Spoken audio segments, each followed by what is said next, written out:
اور 2017 کا یہ سال تھا. الیکشن ترمیمی بل میں حلف نامے کے الفاظ تبدیل ہونے پر احتجاج شروع ہو گیا. 10 اکتوبر کو پارلیمنٹ نے پہلے والے قانون کو ہی بحال کر دیا, یعنی جو غلطی تھی اس کی نشاندہی ہوئی, اس کو ریکٹیفائی کر لیا گیا. لیکن پھر بھی مذہبی جماعت نے 5 نومبر 2017 کو فیض آباد کے مقام پر دھرنا دے دیا. فیض آباد پر 22 روز تک یہ دھرنا جاری رہا. دھرنے کے باعث نظام زندگی مفلوج رہا, ایمبولینسز پھنسی رہیں, دونوں شہروں کے یعنی جڑواں شہروں کے جو مکین ہیں ان کو مشکلات رہیں. مظاہرین اور پولیس میں جھڑپوں سے حالات کشیدہ بھی ہوئے. سیکیورٹی اہلکار اور دھرنے کے شرکاء زخمی ہوئے. آپریشن پر اسلام آباد پولیس جو ہے وہ 19 کروڑ 55 لاکھ روپے خرچ کر چکی تھی اور مظاہرین کی توڑ پھوڑ سے مجموعی طور پر خزانے کو 6 کروڑ 60 لاکھ روپے کا نقصان ہوا تھا.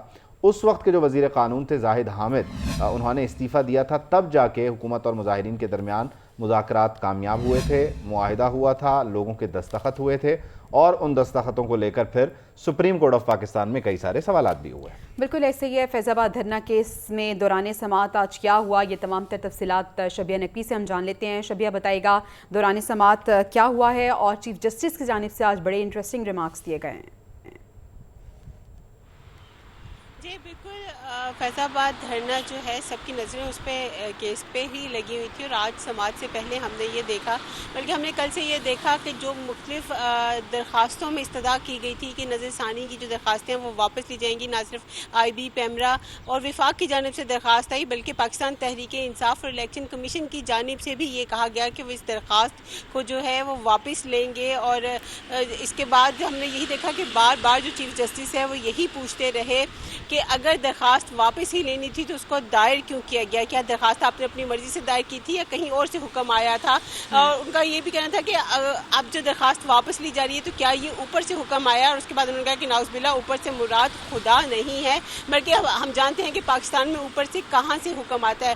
اس کے ساتھ ہم نے یہ بھی دیکھا کہ جو شیخ رشید ہیں ان کے وکیل جو امان اللہ قندرانی, ان کے حوالے سے بتایا گیا کہ وہ جو ہے وہ بلوچستان کے وزیر ہیں, جس پہ چیف جسٹس نے یہ کہا کہ اگر وہ وزیر بن چکے ہیں تو ان کو اپنا متبادل وکیل مہیا کرنا چاہیے تھا. تاہم شیخ رشید کی جانب سے جو ہے وہ درخواست کو سماعت کو جو ملتوی کرنے کی درخواست کی گئی جس کو کہ منظور کر لیا گیا. اعجاز الحق کی اگر ہم بات کریں تو ان کے وکیل نے کہا کہ ان کی آبزرویشن جو ہے اعجاز الحق کی اس کو حذف کر دیا جائے, جس پہ چیف جسٹس نے ان سے پوچھا کہ کیا وہ دھرنے کو سپورٹ نہیں کر رہے یا وہ یہ کہہ رہے ہیں کہ آئی ایس آئی کی رپورٹ غلط ہے. تاہم ہم نے یہی دیکھا کہ چیف جسٹس نے یہ بھی کہا کہ سب سے پہلے تو میں یہ کلیئر کرنا چاہ رہا ہوں کہ یہ ایک نارمل بینچ ہے, کوئی خصوصی بینچ نہیں ہے. اس کے ساتھ انہوں نے یہ کہا کہ جو نظر ثانی کی درخواستیں ہیں وہ سماعت کے لیے جلد مقرر ہوتی ہیں. 4 سال میں یہ سماعت کے لیے مقرر نہیں ہوئی. شروع میں ہمیں یہ کہا گیا کہ فیصلے میں غلطیاں ہیں, تو اب کیا غلطیاں ختم ہو گئی ہیں.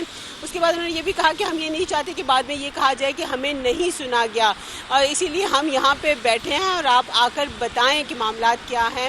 چیف جسٹس نے یہ بھی کہا کہ ایم کیو ایم کے جو وکیل ہیں وہ یہاں پہ نظر نہیں آ رہے ہیں, ان کو نوٹس کیا گیا ہے تاکہ بعد میں وہ یہ نہ کہیں کہ مجھے بھی نہیں سنا گیا. اور کیس کی جو سماعت ہے وہ 1 نومبر سے بار بار یہی پوچھا گیا ہے کہ یہ آپ درخواستیں واپس کیوں لے رہے ہیں, آخر اس کی وجہ کیا ہے. اور یہ واقعی یہ بہت عجیب سی صورتحال ہے کہ پہلے اپنے آپ کو متاثر بتایا جائے, تکلیف کا اظہار کیا جائے اور اس کے بعد کہا جائے کہ جی ہم اپنی درخواستیں واپس لیتے ہیں. خیر, سپریم کورٹ کے چیف جسٹس قاضی فائز عیسیٰ نے ایک اہم اجلاس بھی بلا لیا. اٹارنی جنرل اور صوبائی ایڈوکیٹ جنرلز کا یہ اجلاس ہے. چیف جسٹس نے تمام صوبائی پروسیکیوٹرز, نیب پروسیکیوٹر کو بھی طلب کر لیا ہے. جسٹس سردار طارق مسعود اس اجلاس میں خصوصی طور پر شریک ہوں گے, چیف جسٹس کا ساتھ دیں گے. چیف جسٹس کی سربراہی میں آج ہونے والے اس اجلاس میں فراہمی انصاف کو بہتر بنانے کے معاملات پر غور ہوگا, تجاویز پر غور ہوگا. اٹارنی جنرل, ایڈوکیٹ جنرلز, پروسیکیوٹرز تجاویز پیش کریں گے اور یہ اسی قسم کا اجلاس ہے کہ جس سے پہلے سپریم کورٹ بار ایسوسی ایشن, پاکستان بار کونسل کے جو لوگ تھے انہیں بلایا گیا تھا, ان کے ساتھ بھی اسی قسم کا ایک سیشن ہوا ہے. اب جو آپ کہہ لیجئے کہ سرکاری وکیل ہیں انہیں بلایا گیا ہے, نیب پروسیکیوٹرز کو بلایا گیا ہے, ایڈوکیٹ جنرل کو بلایا گیا. تو دیکھتے ہیں اس اجلاس کا کیا نتیجہ نکلتا ہے, کیا تجاویز دی جاتی ہیں, کن پر غور ہوتا ہے. بالکل ایسے فیض آباد دھرنا کیس کے حوالے سے اور اجلاسوں کے حوالے سے تو ہم نے بات کر لی. اب ہم رخ کر لیتے ہیں پاکستان تحریک انصاف کا, جس کی جو قانونی ٹیم ہے اب اس میں کچھ دراڑ سامنے آنے لگی ہے. کہا جا رہا ہے کہ تحریک انصاف کی لیگل ٹیم کے ایک ممبر نے دوسرے ممبر پر کچھ سنگین الزامات عائد کیے ہیں. ایڈوکیٹ شیر افضل نے شعیب شاہین ایڈوکیٹ کے خلاف ٹویٹ کی ہے اور اس میں انہوں نے لکھا ہے کہ شعیب شاہین پی ٹی آئی کی قانونی ٹیم میں واحد غدار ہے. شعیب شاہین پارٹی کے خلاف سازشوں میں ملوث ہے. شعیب شاہین اپریل 2023 کے آخری ہفتے میں پراسرار طور پر ابھرے اور ان کو بنی گالہ میں قانونی کمیٹی اجلاس میں دیکھ کر حیران تھا. شعیب شاہین اس سے قبل ILF یا PTI کا حصہ نہیں تھے. شعیب شاہین کو فوجداری قانون کی ABC بھی نہیں آتی. وہ چیئرمین PTI کے کسی فوجداری مقدمے میں وکیل نہیں ہے. شعیب شاہین نے خود کو ان کا وکیل ظاہر کرنا شروع کر دیا ہے. خیر، شیر افضل مروت صاحب کا جو معاملہ ہے وہ ایسے لگتا ہے کہ وہ ہر ایک سے لڑنا چاہ رہے ہیں. کل بھی لڑے ہیں، آج بھی کسی سے لڑ رہے ہیں، تو ان کا لڑائی کا موڈ ہے. تحریک انصاف کے ترجمان نے البتہ شیر افضل مروت کے ٹویٹ سے لا تعلقی کا اعلان کیا ہے اور شعیب شاہین ایڈوکیٹ سے متعلق ٹویٹ شیر افضل کی ذاتی رائے قرار دے دیا ہے. ترجمان PTI کا کہنا ہے کہ شعیب شاہین PTI لیگل ٹیم کے نہایت قابل احترام رکن ہیں. شعیب شاہین مشکل حالات میں بھی پارٹی اور چیئرمین کے ساتھ ہیں. تو ایک طرف شیر افضل مروت کا بیان ہے، انہوں نے جو لڑائی شروع کی ہے وہ ہے، اور دوسری طرف تحریک انصاف کی اس پر وضاحت ہے. نمائندہ خصوصی صدیق ساجد ہمارے ساتھ موجود ہیں، ان سے ہم جان لیتے ہیں. صدیق ساجد، کیا ہو رہا ہے؟ بڑا سنگین الزام لگایا ہے شیر افضل نے شعیب شاہین پہ، کہہ رہے ہیں کہ پارٹی میں سب سے بڑے غدار ہیں یہ. جویریہ، یہ پہلی مرتبہ نہیں ہے کہ تحریک انصاف کے اندر ہمیں اس طرح کے اختلافات نظر آئے ہوں. اس سے پہلے بھی کئی مواقع کے اوپر جو ہے ان کے آپس کے جو لوگ ہیں وہ لڑتے رہے ہیں، اور اس وقت جو تحریک انصاف ہے وہ تتر بتر اس وجہ سے ہے کہ کوئی پارٹی کو لیڈ کرنے والا ہے ہی نہیں. اور اگر کور کمیٹی کے روزانہ کی بنیاد کے اوپر کچھ ڈیسیجن ہوتے ہیں تو ان ڈیسیجن کو جب تک جو اڈیالہ جیل میں مقید ہیں تحریک انصاف کے سربراہ وہ ان پر مہر نہیں لگا دیتے، اس کے اوپر جو ہے وہ کوئی عمل درآمد جو ہے وہ نہیں ہوتا. یہ جو کور کمیٹی کا ایک گزشتہ اجلاس ہوا تھا اس میں بھی شیر افضل نے اس قسم کے الزامات جو تھے اس وقت نام نہیں لیا تھا. شاہ محمود قریشی اس وقت جیل سے باہر تھے، تو اس میں انہوں نے نام نہیں لیا تھا، لیکن یہ کہا تھا کہ اس کور کمیٹی کے اجلاس میں بعض غدار موجود ہیں جو کہ ہماری جو رپورٹس ہیں، یہ فیصلے ہیں، وہ باہر جا کر بتاتے ہیں. وکٹ کے دونوں جانب جو ہے وہ کھیلتے ہیں. اب شعیب شاہین اور شیر افضل مروت کا جو ہے نا وہ اصل میں مقابلہ ہے. سیدھی سی بات ہے کہ کون زیادہ شاہ سے زیادہ شاہ کا وفادار جو ہے وہ بنتا ہے تحریک انصاف کے چیئرمین کے سامنے. گو کہ تحریک انصاف نے اس حوالے سے جو ٹویٹ تھا اس سے لا تعلقی کا اظہار کیا، لیکن یہ بات آپ غور کیجئے کہ آج جو قانونی ٹیم ملی ہے اڈیالہ جیل میں، اس میں تو شیر افضل کا نام جو تھا وہ شامل تھا. دوسری بات اس میں یہ ہے کہ ان کی جو لڑائی ہے اس کی سب سے بڑی وجہ، کیونکہ خود تحریک انصاف کے چیئرمین نے کوشش کی تھی کہ پارٹی کو کسی نہ کسی طریقے سے یونائٹ رکھا جائے، لیکن اس میں ان کو ناکامی ہوئی. ایون کہ بشرا بی بی نے بھی اس موقع کے اوپر ان کے اوپر اپنے کیسز ہو گئے، وہ مختلف عدالتوں کا چکر لگا رہی ہیں، تو اس وجہ سے انہوں نے بھی یہ ذمہ داری لینے سے انکار کیا. پھر شاہ محمود قریشی خود جیل میں چلے گئے. اب پارٹی کے اندر کوئی ہے نہیں، ہر کوئی بندہ اپنے آپ کو ایک لیڈر سمجھ کے ہے نہیں جو کہ لیڈ کرے. ہر کوئی اپنے آپ کو لیڈر سمجھ رہا ہے، اور اس وقت خاص طور پہ قانونی ٹیم کا منظم ہونا بہت ضروری ہے. لیکن ہم دیکھ رہے ہیں شعیب شاہین کی جانب سے ابھی کوئی رد عمل نہیں آیا سامنے اس پہ. ہاں، وہ اس وجہ سے رد عمل سامنے نہیں آیا کہ ان کو بھی پارٹی کے لوگوں نے روکا کہ آپ اس کا کوئی رسپانس جو ہے وہ نہ کریں. حالانکہ جو ایک رات واقعہ پیش آیا تھا نون لیگ کے سینیٹر عفنان اللہ کے ساتھ ان کی جو ہاتھا پائی ہوئی ہے، اس کے اوپر بھی جو تحریک انصاف کے جو لوگ ہیں انہوں نے کوئی زیادہ خوشی کا اظہار اس کے اوپر انہوں نے جو ہے وہ نہیں کیا. لیکن یہ بھی ایک کوئی نئی بات نہیں ہے. ماضی میں بھی آپ دیکھ رہے ہیں کہ اس طرح کے واقعات میں اسی جماعت کے جو لوگ ہیں وہ ملوث رہے ہیں. تو اصل میں بات وہی ہے کہ اس وقت کوشش ہر بندے کی یہی ہے کہ جو وہ آگے بڑھ کر اپنے آپ کو وہ پیش کرے اور وہ دکھائے کہ میں جو ہے وہ زیادہ وفاداری اور میں بڑی قانونی ٹیم سے وہ لڑ رہا ہوں. حالانکہ جو چیزیں ہو رہی ہیں، جو آگے چل رہی ہیں، اس میں تو ابھی تک تو لیگل ٹیم خود جو ہے وہ تحریک انصاف کے چیئرمین کی مکمل طور پر ہمیں ناکام نظر آتی ہے، کیونکہ اس میں پالیٹکس بہت زیادہ ہے. ان کی انٹرنل جو پالیٹکس ہے وہ بہت زیادہ ہے اس پارٹی کے اندر جو آگئی ہے، اور وہ وکلا کے اندر بھی آگئی ہے. اور وکلا کی جو میں کچھ تبدیلی نظر آ رہی ہے. جی بالکل، وہ تبدیلی بھی آپ کو اس میں نظر آئے گی. اور اس میں ابھی جو لگ یہ رہا ہے، کیونکہ ان کو مشورہ بھی یہی دیا گیا ہے کہ جس طرح لطیف کھوسا اس میں اب ایک سینئر وکیل کے طور پر سامنے آئے ہیں، بابر اوان جو ہیں وہ دوبارہ ایکٹیو ہوئے ہیں. تو کچھ اب کیسز کی نوعیت کے حوالے سے ٹیمیں ہیں نا جی، کچھ فوجداری مقدمات ہے، کچھ سول نوعیت کے مقدمات ہے. جس طرح کیسز کی نوعیت ہے اسی حوالے سے ان کیسز کو جو ہے وہ دیکھیں گے کہ کون سا جو ہے شخص لڑ سکتا ہے. لیکن ان کی پرفارمنس شیر افضل کی بھی آپ کے سامنے ہے، شعیب شاہین کی جو بطور وکیل پرفارمنس ہے وہ بھی آپ کے جو ہے وہ سامنے ہے. ٹھیک ہے، تو ایک جانب ہم دیکھ رہے ہیں کہ لیگل ٹیم جو ہے وہ آپس میں لڑائی جھگڑے پہ اتر آئی ہے، اور دوسری جانب ہم یہ بھی دیکھ رہے ہیں کہ ہو سکتا ہے کہ آنے والے وقتوں میں لیگل ٹیم میں کچھ تبدیلیاں بھی ہیں۔ بہت شکریہ صدیق ساجد، آپ ہمیں اس حوالے سے اپڈیٹ کر رہے تھے۔ ابھی شیر جو ہیں وہ شعیب شاہین پر الزامات لگاتے ہوئے نظر آ رہے ہیں، اور سب سے بڑا غدار بھی انہوں نے قرار دے دیا ہے، گو کہ ابھی شعیب شاہین کی جانب سے کوئی رسپانس نہیں سامنے آیا۔ خیر شاید تحریک انصاف میں لڑائی جاری ہے کہ کون سب سے بڑا غدار ہے، یہ بھی شاید ایک وجہ ہو سکتی ہے۔ خیر غداری کی ہم بات کریں تو 9 مئی کے واقعات کا ذکر کر لیتے ہیں۔ چیئرمین پی ٹی آئی 9 مئی کے واقعات کے قصوروار قرار پائے ہیں، اور پروسیکیوشن نے 11 مقدمات کا چالان خصوصی عدالت کا ہے۔ ختیجہ شاہ، صنم جاوید سمیت دیگر گرفتار ملزمان بھی قصوروار قرار پائے ہیں۔ جناح ہاؤس حملہ کیس، عسکری ٹاور حملہ کیس، شادمان تھانہ جلانے کے مقدمات کا چالان آج جمع ہوا ہے۔ شیرپاؤ پل پر جلاؤ گھیراؤ کرنے کے مقدمے کا چالان بھی جمع کروا دیا گیا ہے۔ تو اس طرح سے 9 مئی کے جو لاہور میں واقعات تھے اس پر پتہ چلا ہے کہ چیئرمین تحریک انصاف، ان کی جو ٹیم کیا تھی اس دن کی جو آپ کے لیے ایگزیکیوشن کی جو ٹیم تھی وہ کون کون لوگ تھے، تو وہ کردار آج قصوروار قرار پائے اور چالان عدالت میں جمع ہو گیا۔ بالکل ایسی، اور 9 مئی کے واقعات کی اگر ہم بات کریں تو باقاعدہ سوچی سمجھی سازش قرار دے دیے گئے ہیں۔ ملک بھر میں بیک وقت فسادات اور جلاؤ گھیراؤ منصوبے کی عکاسی کرتے ہیں۔ انسداد دہشت گردی عدالت میں جمع رپورٹ کی تفصیلات سامنے آ گئی ہیں۔ رپورٹ میں لکھا گیا ہے کہ چیئرمین پی ٹی آئی کی گناہ گاری ڈیجیٹل اور فورینزک شواہد کے علاوہ بیانات پر قرار دی گئی ہے۔ چیئرمین پی ٹی آئی کے بیانات منصوبہ بندی کی طرف اشارہ کر رہے ہیں۔ سوشل میڈیا کے 400 سے زائد شواہد نے منصوبہ بندی کی تصدیق کر دی ہے۔ تو جو رپورٹ سامنے آئی ہے وہ یہ کہہ رہی ہے کہ 9 مئی کے واقعات باقاعدہ سوچی سمجھی سازش کے تحت کیے گئے ہیں، اور دوسری جانب پی ٹی آئی جو کارکن ہیں انہیں غیر قانونی کارروائیوں پر گرفتار کیا گیا۔ امریکہ میں بھی کیپٹل ہل پر حملہ کرنے والوں کو کٹہرے میں لایا گیا۔ نگران وزیر اعظم انوار الحق کاکڑ صاحب نے اخبار واشنگٹن پوسٹ کو انٹرویو دیا ہے، اور اس میں پی ٹی آئی کارکنوں کی گرفتاری سے متعلق مبینہ زیادتیوں سے متعلق جو بات چیت ہو رہی ہے اس کی دو ٹوک الفاظ میں کھل کر تردید کی ہے۔ تو کیپٹل ہل کا حوالہ دیا ہے واشنگٹن پوسٹ کو نگران وزیر اعظم نے، اور کہا ہے کہ جس طرح آپ کے ہاں کیپٹل ہل ہوا اسی طرح ہمارے ہاں ایک 9 مئی کا واقعہ ہے۔ جیسے یہاں پر یہ ایک پلانڈ کارروائی تھی، ڈونلڈ ٹرمپ کے حامیوں نے یہ کیا تھا، اسی طرح پاکستان میں بھی 9 مئی کے واقعات جو ہیں وہ ایک سابق وزیر اعظم نے اور ان کے لوگوں نے پلان کر کے ایگزیکیوٹ کیے۔ تو جو بھی اس میں ملوث ہوگا اسے قانون کے مطابق سزا ملے گی۔ خیر لاہور ہائی کورٹ کا رخ کریں، یہاں پر چیئرمین پی ٹی آئی کی عبوری ضمانتیں خارج کرنے کے خلاف دائر درخواستوں پر سماعت نہیں ہو سکی ہے۔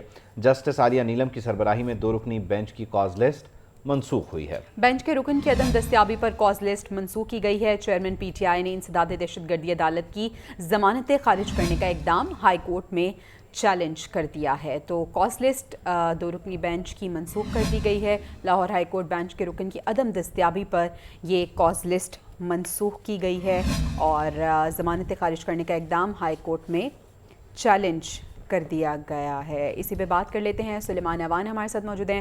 سلیمان، پہلے تو بتائیے گا کہ 9 مئی کے واقعات میں اب چیئرمین پی ٹی آئی جو ہیں وہ قصوروار ٹھہرا دیے گئے ہیں، اور ایک رپورٹ بھی سامنے آئی ہے، اس میں کیا انکشافات ہوئے ہیں؟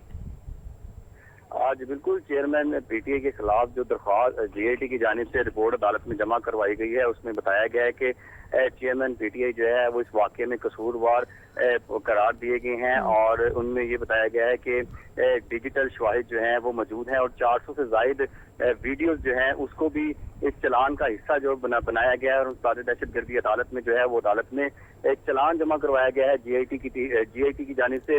11 مقدمات کی تحقیقات مکمل کرنے کے بعد الگ الگ نوعیت کے جو مقدمات تھے اس کے چلان جو عدالت میں جمع کروایا گیا ہے۔ جو جناح ہاؤس کیس میں اس میں 368 ملزمان جو ہے وہ نامزد کیے گئے ہیں، جبکہ اسی دوران ان میں 210 کے قریب سرکاری گواہان کی فہرست بھی جو ہے وہ عدالت میں جمع کروائی گئی ہے۔ دوسری طرف جو عمران خان کی ضمانتیں تھیں وہ کینسل جو کی گئی تھی، اس کے اقدام کو لاہور ہائی کورٹ میں چیلنج کیا گیا تھا، اور لاہور ہائی کورٹ نے آج جسٹس عالیہ نیلم کی عدم دستیابی کی بنا پر اس کیس پر سماعت بھی نہ ہو سکی۔ جی ٹھیک ہے، کیس کی سماعت بھی نہیں ہو سکی، اور اس حوالے سے اچھا سلیمان یہ بھی بتائے گا کہ جو رپورٹ سامنے آئی ہے جس طرح سے ہم اس میں بات کر رہے تھے، اب یہ بھی کہا گیا ہے کہ یہ بھی ثابت ہو گیا ہے کہ سوچی سمجھی سازش کے تحت یہ تمام اقدامات کیے گئے تھے اور یہ واقعہ رونما ہوا تھا۔ اب یہ بتائے گا کیسز کے حوالے سے کس طرح سے اثر انداز ہوگا یہ رپورٹ چیئرمین تحریک انصاف پہ؟